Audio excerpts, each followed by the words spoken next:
If you follow me over from the main 6++ channel, you probably know that I've been playing competitive 40k for about the last 4 years or so. And in that time, I reckon I've hit somewhere in the realm of 70 to 80 events. On average, probably going to an event every 3 weeks or so, something along those lines. I've had some 1-4s, I've had a few event wins. But the event that I'm most proud of, the award that I'm most proud of, didn't happen until my last event, which was the Old World GT that I went to a month and a half ago at the TSN Arena, the Square-based GT. If you want to hear more about my experiences going to an Old World GT as a competitive 40k player, the link is in the description down below. But that got me thinking. I was really proud to get a Sportsmanship award. I think it's incredible to win all your games, but I think the most valuable thing you can do is to go there and have all of your opponents say, I really enjoyed my game against this person. So it got me thinking, what do I want to do going forwards in the old world? What do I want to make my goals for competitive old world play? Obviously, coming into a competitive 40k, I hadn't played any games competitively properly before. So now I've got a bit more experience. I can shape the experience of what I do going forwards a little bit more, and I can come in with some goals as opposed to just win as many games as possible. So that leads us to here. And I've decided that my next goal is to win the Renaissance Man Award at the August 8th Square-based GT. So if you're not familiar with the term, a Renaissance Man is the best overall. So that is game wins, sportsmanship, and best army. So you vote for your best army, your favorite army, whether that's paint scheme, conversions, theming, just the whole package tied together. You'll get votes for that, depending on how well you've put your models together effectively. So this is an award that I've ever won yet.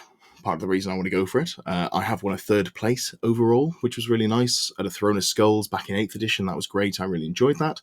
But also Rob gives out some kitchen equipment to the best overall. I'm hoping to add something shiny to my kitchen work surface. Now, I've been crunching the numbers, writing some complex formulas, working out what results I need to get this highly vaunted award. And I think it's probably 3 of each. 3 game wins, 3 sportsmanship awards, 3 paint scores, something along those lines. I haven't got a clue. There's no mathematical formula you can do to prove this. So I'm just going with, I think that's about what I need to aim for. I need to aim for 3 wins. I need to aim for 3 sportsmanship awards. And I need to aim for 3 best army votes. First category, sportsmanship. So this is the one that I think is easiest to hit for me. And that's not a brag. I think I'm very lucky in that how I am naturally, I find it easy to get on with people.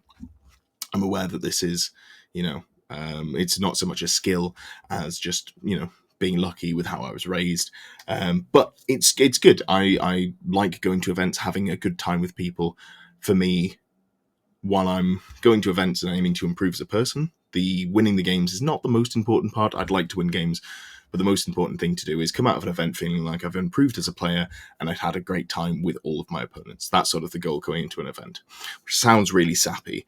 It is genuinely true, but I do understand that it sounds like such a wankery thing to say. So, moving on from that one, I'm going to do exactly the same as what I normally do. I'm going to go to an event. I'm going to have a good time. I'm going to hope my opponents have a good time. I'm going to try and be the best opponent I can be. I'm not going to do anything differently here with my play. I'm not going to be, asking for sportsmanship votes. That's cringe. I'm not going to be trying to subtly influence my opponents. Oh, yeah, bro. Yeah, I'm definitely going to vote for you for my sportsmanship. I'm just going to do what I can, and I'm going to hope that that takes care of itself by just being a nice person. That's the goal with this one. There is something that I do have to think about with sportsmanship, though, and that is the army I'm taking. So I've been writing Wood Elf lists, and I think I have a very strong Wood Elf list. It's built off James Ramsey's Wood Elf list that he was taking to the Teams event that he won quite recently. I've been talking to him about it. My variant is probably less competitive, but it's more skew.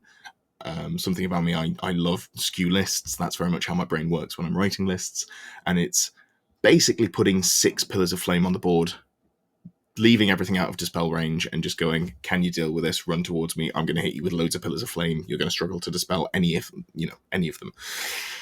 I don't think that's going to win me any sportsmanship awards. I don't think there's an issue with playing competitive lists.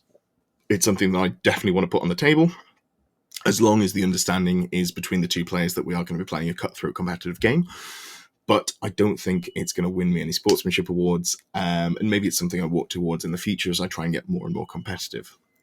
So, we're not playing Wood Elves. As fun as I would find that, I don't think my opponent's going to find it. So I've got to go for something that is a bit more middle of the road. Something else, you can't win too many games to get a sportsmanship award. I think if you're winning 4 games, it's probably out of your reach, unfortunately. Sportsmanship, if you're beaten by someone, I think you're a lot less likely to give them a sportsmanship vote. I think if people tend to vote for people that they had a good game into who they beat.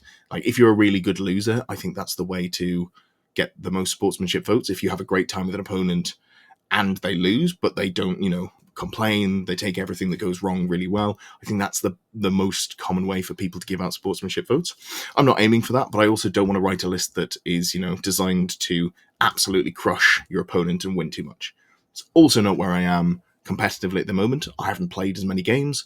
I'm a lot less experienced in the old world, so I think going for a 3-2 is quite a realistic goal.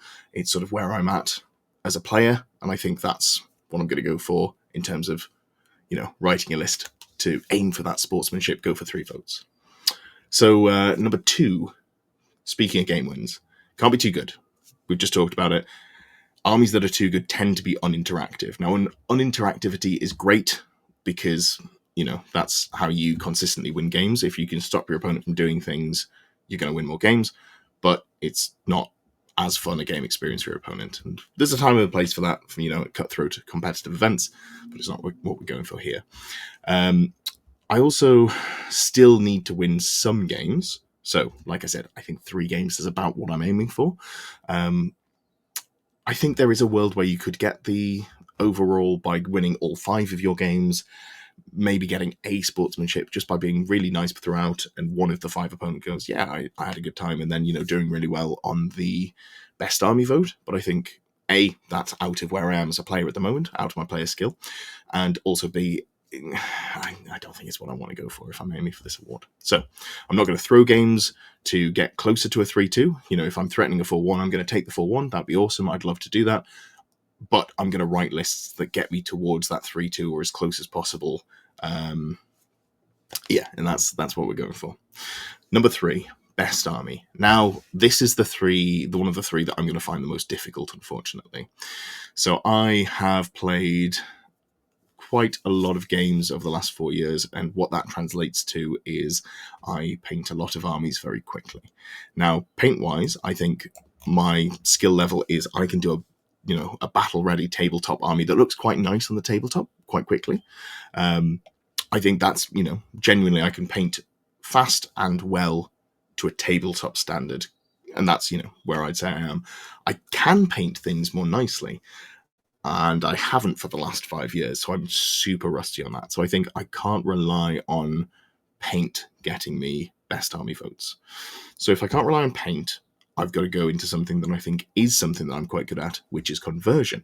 So I think whatever I take to the GT in August, I have to go all out on the conversion. I've got to make sure that every unit looks impressive. I want the army to be visually stunning. I want it to be painted to a good level. I'm going to put more care into it than I normally do. But I need it to be, eye-catching. I need there to be some cool conversions in there. I'm going to be doing some awesome unit fillers. Shout out to Richie at the last event, the square-based GT I went to, who won with his dwarves. He had some cool unit fillers in there, a bolt thrower in with some dwarves. He had a ram in one of his units as well. Obviously not models that you can actually put in the unit, so it was very visually clear what it was. But I think I'm going to be, going for unit fillers and conversions to get me, hopefully, towards that 3 best army votes. That's the one that I'm going to struggle the most with. So what am I going to go with? Well, I think there's a cool army box coming up. And it's not for the old world. It's for Age of Sigmar. And that is the Skaven. I think the Skaven models in there look really cool. But the thing that really caught my eye is the new gun profile. I'll put a picture of it up here somewhere. That looks awesome. It doesn't really translate into Old World. You could probably turn it into a Warp Lightning Cannon.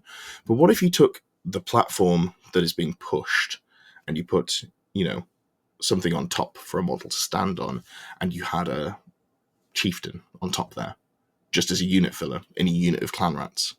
I think that looks pretty cool. What if I extrapolate out and I do the same and I have clan rats on the top of rat ogres just in units? Definitely got the creative juices flowing. So I have been ordering some Skaven. I've been ordering a lot of Skaven. I think I might have more Skaven than I need currently. None of it's arrived yet, but yeah, while I was away at 40k teams this weekend, I have bought a lot of stuff on eBay. So that's what I'm going with.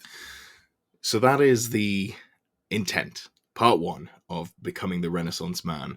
I am going to aim to, on August 8th and 9th, win the best overall prize. So between now and then, I've got a lot of work to do. I also have another event between now and then that I definitely don't have time to prep an entire Skaven army for. So I'll probably be taking Nomadic Horde. I'll be looking forward to that one. But there will be lots of content on the channel about my journey. There'll be a lot of conversion videos. I'll be putting up, step by step how I'm getting on with that one. My list writing process as well. I've got some ideas about how to write some Skaven lists, but I definitely want to stray away from the uninteractivity, which is maybe where I'm sort of my initial list ideas were. So I'm going to be getting some games with that on the table, and I'm going to be reporting back to how that one goes. If you've enjoyed this, please do subscribe, leave a like, leave a comment. All helps as we're growing the channel, and I'll see you in the next one.